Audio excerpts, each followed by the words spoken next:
First of all, thank you all for being here. Thank you to our media partners for being here to help us spread some good news. Thank you to all the officers in the back of the room who helped make this news good. So first, we're going to have the mayor up for a few remarks, and then Chief Drew will present some numbers, and then we will answer some questions. Good afternoon, everyone. Just wanted to speak briefly, and as a reminder, there are good things happening here in the city of Newport News. And the reason these good things are happening is because of everyone that is in this room. And so, first of all, just a round of applause to all of our dedicated officers, staff, et cetera.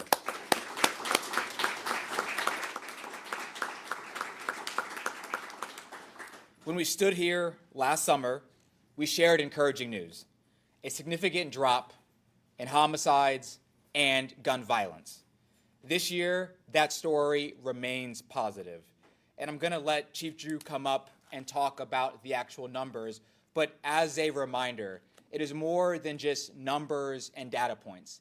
Each number that you see is a life lost, a life that will never reach its full potential. And so the call to action that I would encourage everyone is that eventually we are going to reach that magic number of 0. There's going to be 0 crime here in the city, and I know that with Chief Drew and his leadership, we'll get there one day. So with that, I'll turn it over to Chief. Thanks, Chief.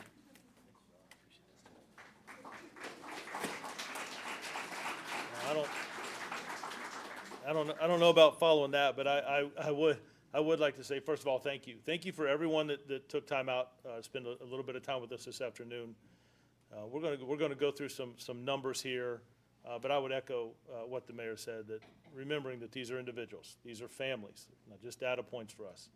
But we do take a hard look at them to see if our strategies are working to reduce the incidents that we have in our city. Do we need to double down on some things, or is there things that we need to change? So I'm glad, Chief Rogers, I'm glad you're here today and not the fire marshal. So I'm starting to count numbers in here, and I'm starting to get a little nervous. So as long as you give me the thumbs up, we're good. But I do look around the room, and I appreciate young people here that are here today, our future, and our city leadership, and certainly our partners, as well as state troopers that are back here, state and local. But it is a collaborative effort. We'll talk a little bit about it as we go through. So I'd just like to start out a little bit today. What we want to do is I wanted to start with taking a shot of where we're at with our homicides and our shootings this year. Then we're going to look at them collectively, and we're really going to focus hard on our summer months. May, June, July, and August. I want to take a hard look at that and to see how we're doing. Summer can be challenging for us in law enforcement, and we just really put some things in place last year, the partnership with the mayor and initiatives that he has in directing our whole city, all of us in this room, right, to focus on violent crime, not just one entity in silos, to have open lines of communication and make things better. So from January to this time, and we validated these numbers at midnight last night to make sure we were straight. So for looking at homicides, 2 years ago, year to date, this same time frame, we had 25 murders in our city. This time last year we were at 11, and today we sit at 11. And I would be remiss. Last year was a record 10-year low for us, over a decade to achieve those numbers. And so we're at the same place this year as we were last year when it comes to homicides. When we look at our non-fatal shootings, individuals that suffer gunshot wounds, 2 years ago we had 59 in our city year to date. Last year we had 40, and this year we have 38. We have 2 less. And talking with Chief Creswell and his staff, there are 2 that we're working with our Commonwealth Attorney that they may end up being self-defense. That would lower that number by 2, but right now we're holding at 38. So that's 2 less than where we were at this time last year citywide. And then we look at both of those incidents together. The mayor, when he had talked about a reduction in gun violence, when we talk about shootings and homicides, and he set a pretty high bar for us. 2 years ago we had 85 incidents when you combine those 2. Last year we had 51, and today we're at 49. So we're still looking at those trends as they move. Now, the mayor said it, and I'll echo it: 1 shooting, 1 homicide are too much.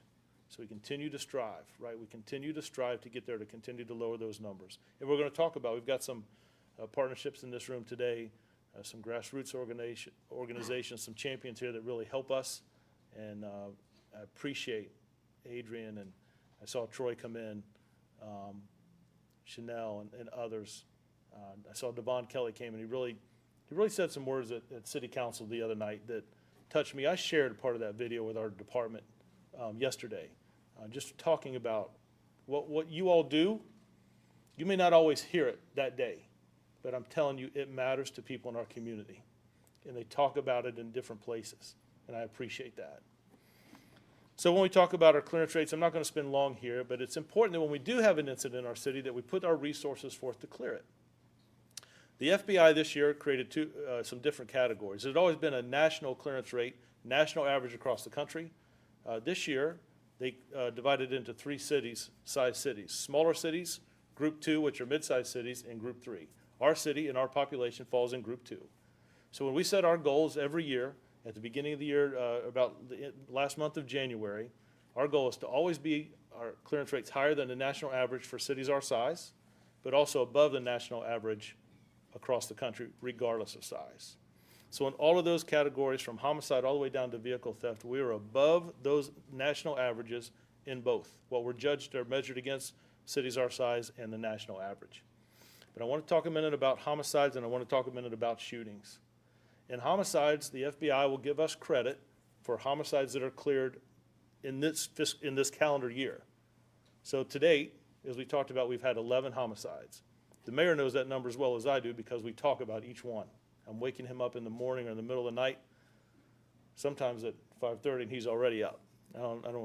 He's moving a little earlier than me. But out of the 11 homicides, we've cleared 8.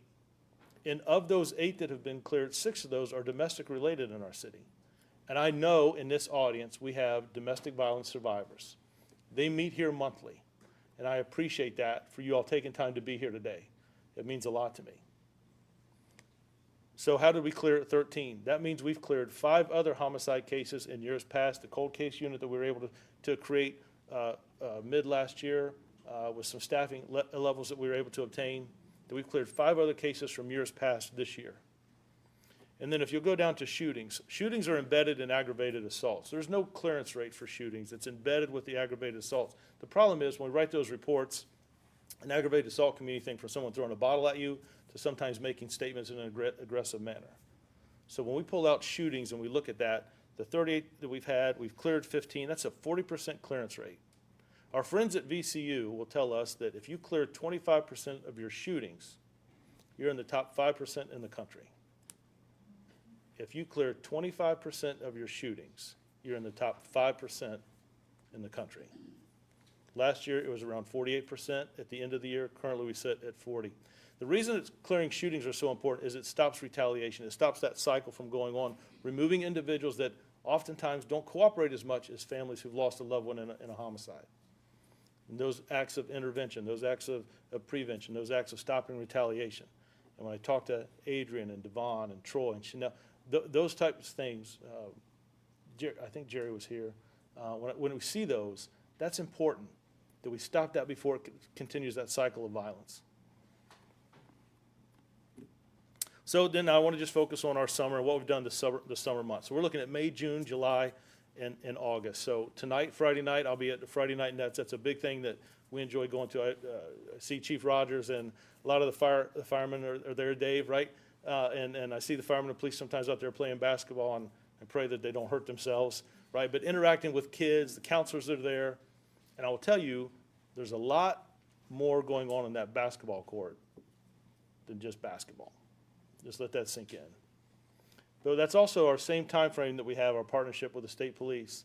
And they're here today, and I just want to thank the leadership and you guys for day in and day out what you do. They've been embedded with our organization May, June, July, and August in a true partnership. So I want to just highlight some of the numbers and some of the results we're seeing. 2 years ago, in homicides in our summer, we had 15. Last summer, in the 4-month period, we had 7. This summer, we have 4.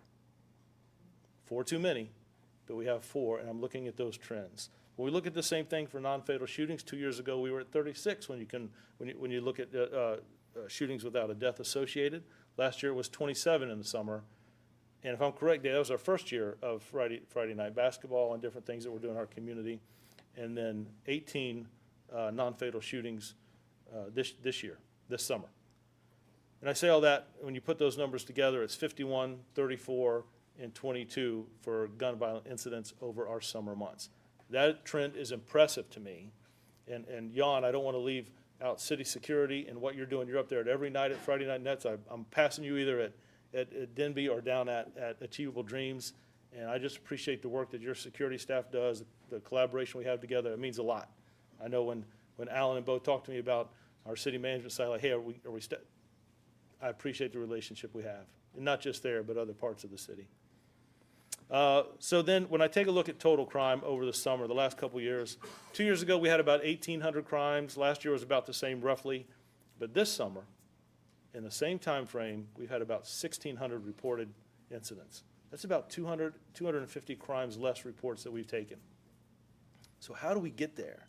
I know we get asked that question a lot. We sit in the rooms upstairs and talk about how do we achieve that? I'm not going to go through all of these, but some of them we've talked about. It's focusing on violent offenders. There's a small population that create the majority of violence in our city. And sometimes it's those neighborhoods that face challenges that are taken advantage of by individuals that aren't even from Newport News, that come from different jurisdictions. It's our real-time crime center and technology that we have. That helps us in our partnership with the Commonwealth Attorney. Judges want to see that evidence, like the videos, the still photos, the recordings. The jurors want to see that. How does that play out? And can create a timeline and show me GPS data where individuals are at. That's about keeping our community safe and making sure that our officers are safe when they respond to calls for service. What are they walking into? Much better than the days when I started and you were moving the curtain of the van with the binoculars out to see what's actually going on a street corner. That technology does not just happen. There's a cost to that. And working with our city administration, our budget and finance, our elected officials, our mayor, what do you need? How would you use this, right? Those conversations drive us. We were just in Atlanta looking at new technology. I was in a chiefs meeting with Chief Creswell across the water with the regional chiefs, and we were talking about what's new training, what's new technology that's out there. We talked about our Bold Blue Line initiative with the state police, the partnership that we have there. But training and community outreach is also just as vital. How do we do better? There's a group of young people here today that some are in high school and some in that first year of college. They came back to sit with us today and be here, and I appreciate you guys. The conversations we have with you, you look at things differently than we do. Not besides all the social media stuff that you know that I can't follow and keep up with. But we learn as much from you as you do from us. And I appreciate those real life conversations that we have when we sit in a room. I think Samaya sat in a room and was chimed in on a phone call the other day about what would youth like to do in our city. I don't know that we pay enough attention to some of those conversations. But youth are our future. That's important. I would also talk about training. We just purchased a new simulator that talks about how officers can de-escalate tenseful situations. We're getting ready to open that up to the community, right? We're going to work with our recruits and our officers, but also community members. Now, I know the vice president of the NAACP is here today, but the president, Ms. Brooks, was in that training simulator just 2 days ago. And she was supposed to be there an hour and a half. I think that, doing the Charlie's Angels, she was in there about 3 hours, right? So why would we do that, right? Is to show what officers, what it feels like in some of those stressful situations, to make critical decisions, how to de-escalate. And that simulator that took 2 grants to get is a game changer for us. It's how we work in our communities. Can we imagine, we talk about issues with homelessness or mental illness.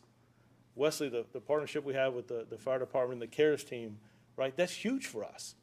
Officers that responded to mental illness calls and how we're trained to address that and how do we continue to do that better and pushing it from the top to the bottom of this organization. Community partnerships, we've hit on a lot of that by just you being here today.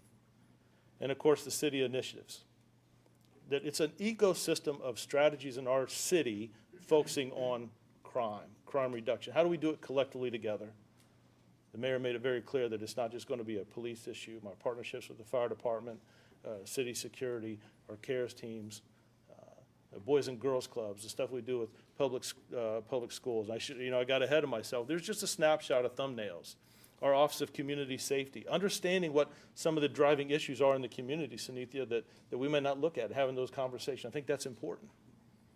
Our partnership with the Commonwealth Attorney, we talked about youth. And I don't know if Jared Grimes is in the room today, but Jared sits over juvenile services. And we had a conversation, I was sitting by Ms. Bluntmore, and Jared and I were talking. He's like, Chief, how do you think we get here?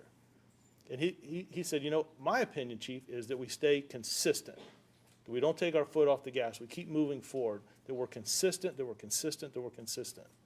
And I think those things have made us better. I think those things have helped to achieve these reductions. I'm going to get out of the way and turn it back over to the mayor, but I don't, it's like a big puzzle, and I think every member in this room plays a role and plays a piece. And I appreciate that. That matters to me. All of us play a piece, and reducing violence in our city is all of us. Now, I was looking forward to this press conference today, this conversation, because this is good news in our city. This is good news. And I'm going to ask you to, the last thing is the men and women in the back of the room that wear this uniform, our state, federal partners, but for the officers here. I am thankful for the work and dedication that you guys do day in and day out. I'm telling you, the mayor calls me and says, hey, who made that arrest? Who was that officer at that scene? Tell them I said thank you. That matters. Those things, it does not go unnoticed here. Our partners with the state, I was riding down the elevator with my friend Mike Coker from DCJS, and we were just talking about how we do this together and how do we become better and what should become the standard in training across our state. But I want to thank the men and women who do this job, put that uniform on day in and day out, the dispatchers and the officers who work around the clock. What you do matters and makes a difference in this city. Mayor. Thanks. Thanks, Chief. And can I have the city manager come on to represent the city? Chief, we need you still back here. So we've heard a lot of positive, yeah, Alan, we need you too.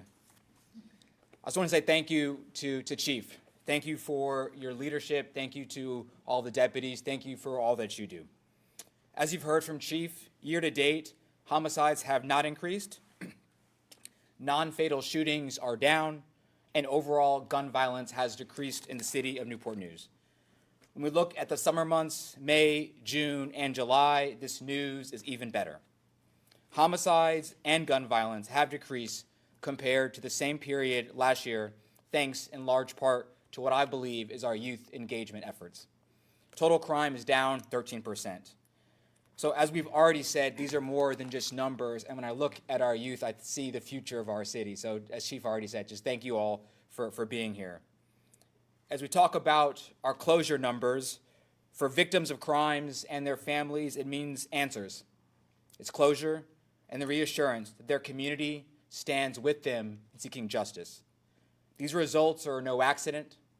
They are the product of sustained investment and strong partnerships. I've often spoken about what it means to have, as a leader, whether it's elected, non-elected, appointed, the moral obligation. And I would encourage everyone that the moral obligation of a leader is to ensure that everyone in your community feels safe, that we have the highest quality of life.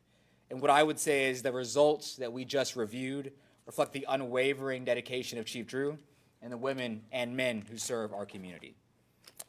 I wanted our city manager to come up because we have a lot of what I call initiatives that I believe have led us to this. The first has been the Newport News Youth Thrive Initiative, a citywide commitment to giving every young person the tools, the opportunities, and support they need to succeed. I can remember after we had the spike in homicides in 2023, I called our city manager and said, we need to figure out a way to lower this together. And for that, it's programming. So our Thrive program is not just an initiative, it's a promise. It's how we combat youth violence before it starts, how we promote inclusion and build resilience, strengthening not just the physical and mental well-being of our young people, but also their sense of belonging in this community. Additionally, we have invested approximately $1.3 million each year for the past 3 years in organizations dedicating to reducing gun violence. I know we've already talked about the Catchmores and groups such as theirs.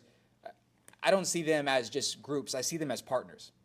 Individuals who are on the front line, breaking cycles of violence and addressing its root causes. Right, Adrian, from food insecurity and job training, to education, to mental health, to my favorite, conflict resolution. I think we all need a little bit of that. This allows for greater coordination with other agencies, resulting in even a stronger impact. We also will continue to invest just under $1 million annually in our youth programs to include Friday Night Nets, but also that youth career program, So we're creating these safe spaces, but also creating the pipeline to high employment opportunities. These programs offer our teens positive destinations, places to learn and grow, instead of being drawn into risky situations. So as I close, my ask of this community remains the same. Keep building forward with us. Continue to strengthen these partnerships, uplift our youth and young adults, and support the vital work of our officers, detectives, and community organizations. Together, we are proving that public safety is not a one-time achievement. It is not an up or down spike. It is longitudinal in how we address it. It is something that we can and will sustain year after year so that every resident in Newport News can feel safe, supported, and proud to call this place home. Thank you so much.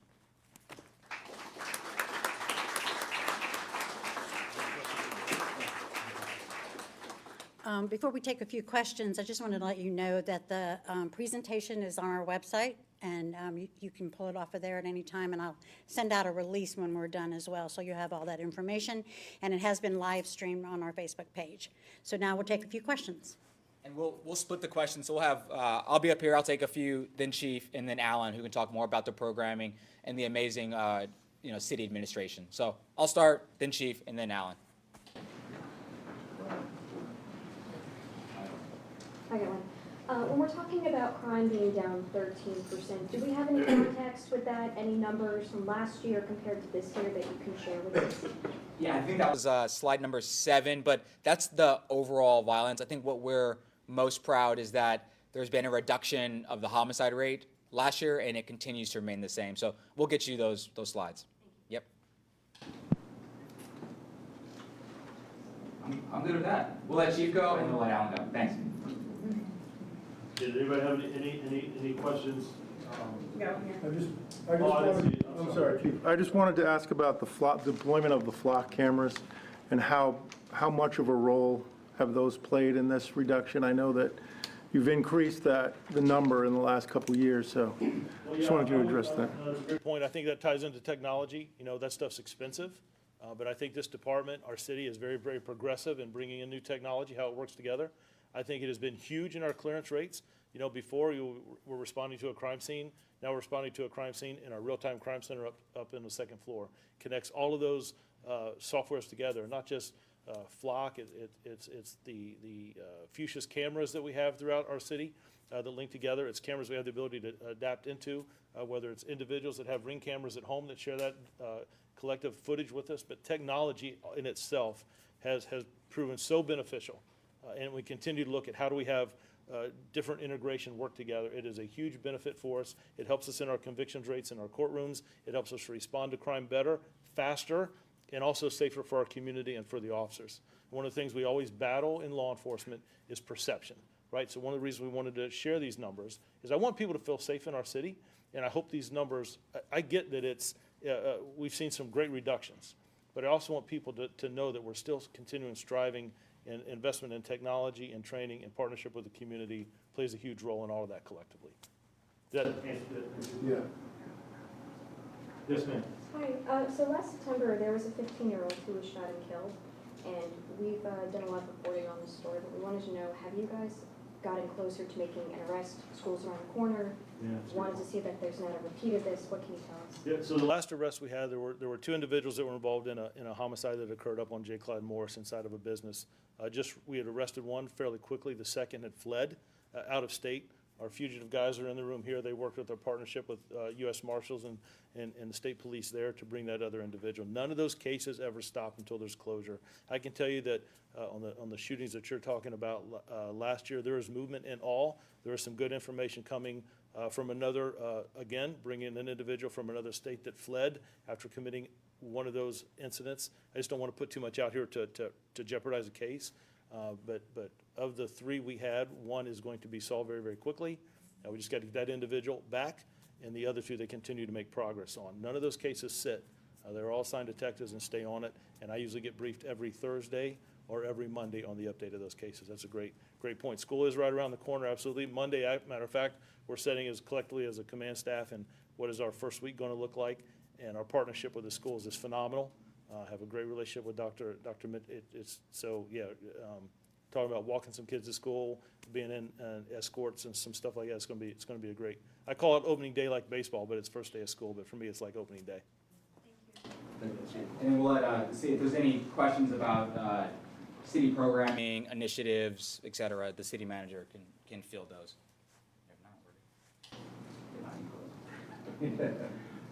First of all, I would like to acknowledge the city's increasing stance as it relates to both recognizing the importance of prevention-based programs and having the trust and the faith with this city administration to develop appropriate prevention-based programming. I think that this community, along with many others, particularly for the city of Newport News a number of years ago, certainly recognize that the men and women of the Newport News Police Department can't take on all the challenges of this community and still do the day-to-day important work of policing, right? They need help and they need assistance, but more importantly, they need appropriately developed and staffed programs to take some of the burden off of their back that they see every single day as they have conversations with people in the community. So they already have a heavy lift. The question has been, how can we partner, how can we create better partnerships with the police department and our public safety officials to bring them a wide array of other programming activities and resources so that we can continue to build trust in the community and our citizenry will have the faith and confidence, not only in city government, but the men and women that they see out in the field every single day, whether that's the police department or the fire department. So having said that, we've developed and funded a number of programs over the last 5+ years, particularly during some of the work that I've been attached to with the city of Newport News. Prior to coming to this press conference, I was attending the graduation program for the Youth Career Program. So the Youth Career Program this year recognized about 125 young men and women who had the pleasure of a work experience this summer with someone who was attached to them, that person being a youth career coach, and someone who really truly cared for them while they were engaged in on-the-job workforce training for approximately 8 weeks over the course of the summer. And we provided a stipend for those young people so that not only did they get a workforce experience and a quality experience, but they received the support and the financial incentive to encourage them to think about important youth career opportunities and programs well beyond their experiences in high school. So it is that kind of example, along with the comments that you've heard about Friday Night Nets, that gets the community engaged in coming up with more comprehensive kinds of solutions to the very vexing problems that we see in public safety. It's not just the job of the police department or the fire department or the sheriff's department. It's incumbent upon us to figure out how we build out the collaboration and build out the continuum of programs that really take the community to a greater place. So I just want to thank my council, thank all of you who are in this room today. It's a true testament to how effective this programming has been over the last several years. Thank you. I think that's the perfect thing to say. I think we're done. Thanks all. We appreciate it.